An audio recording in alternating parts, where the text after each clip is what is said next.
Safety in Formula One has improved dramatically since the deaths of Ayrton Senna and Roland Ratzenberger back in 1994. The FIA, FOM, along with the teams and designers, have done a highly impressive job of improving the cars and the tracks.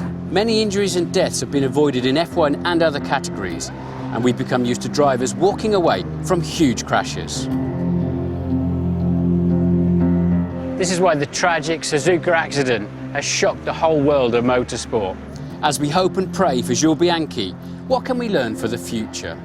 Firstly, the time of the race start.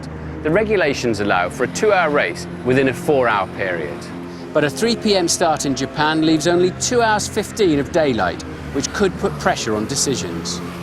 The imminent arrival of the typhoon was well known, but it was wet earlier in the day too, and aquaplaning didn't appear to be a major issue, as intermediate tyres were used for most of the green flag race laps. However, consideration should be given to earlier start times at races such as Japan, Malaysia and Australia. The fading light wouldn't have helped, and I wonder just how many drivers wore clear or vision-enhancing yellow visors.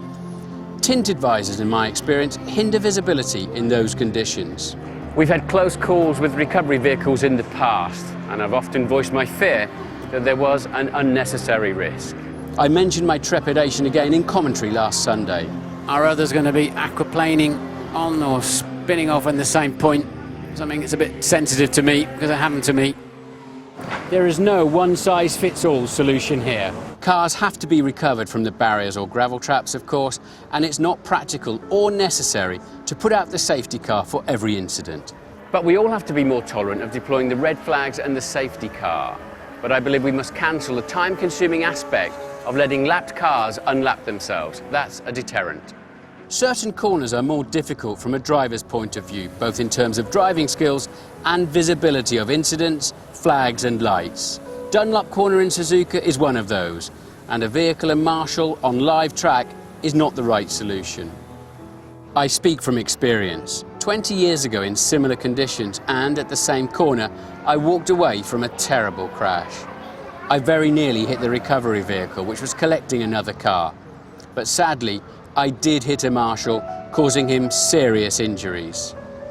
I was officially reprimanded that day, and it upset me, not only because of the injury to the marshal, but also because I'd been on the team radio demanding that they red flag the race. In those conditions, you can barely see your dashboard sometimes, let alone flags and lights. I so wish now I'd been even more combative and vociferous on the issue. It's in exactly these conditions when it's a bit critical, and with aquaplaning, you know, if it's slippery, we can adjust our speed, but if it's aquaplaning, we have no control over that. A crane would be a better solution. Indeed, there is one at the next series of corners in Suzuka.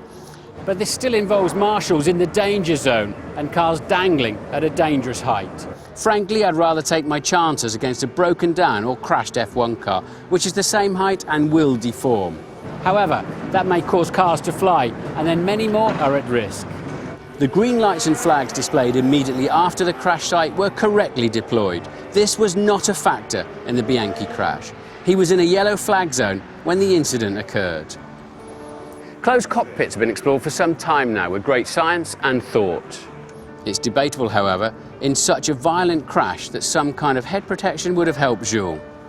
And closures create other issues, such as exiting the car quickly in the case of fire or accidents, visibility with the structures required, rain and dirt on the screen, fogging up and cockpit temperatures. Single-seaters have always been fundamentally open cockpit.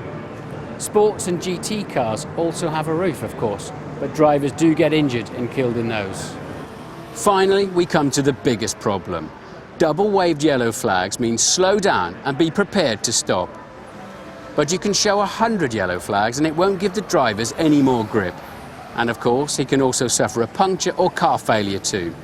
In the same race, we saw Ericsson spin the Caterham off behind the safety car. Under double yellows, in the dry, the drivers are expected to slow by at least half a second between light boards. In the wet, more. It's very inexact and open to interpretation. The drivers are under pressure to lose as little time as possible. They're hardwired to compete. They can't help themselves, and they just don't slow enough. So they need outside help, and we must introduce a speed limit system, a defined slow zone in race conditions, just as they do when a safety car is deployed.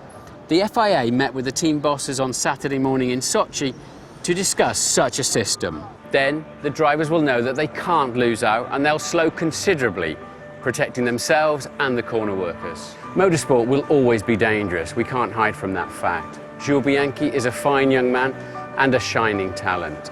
We couldn't be more sad, but we must learn and improve from this in his honour.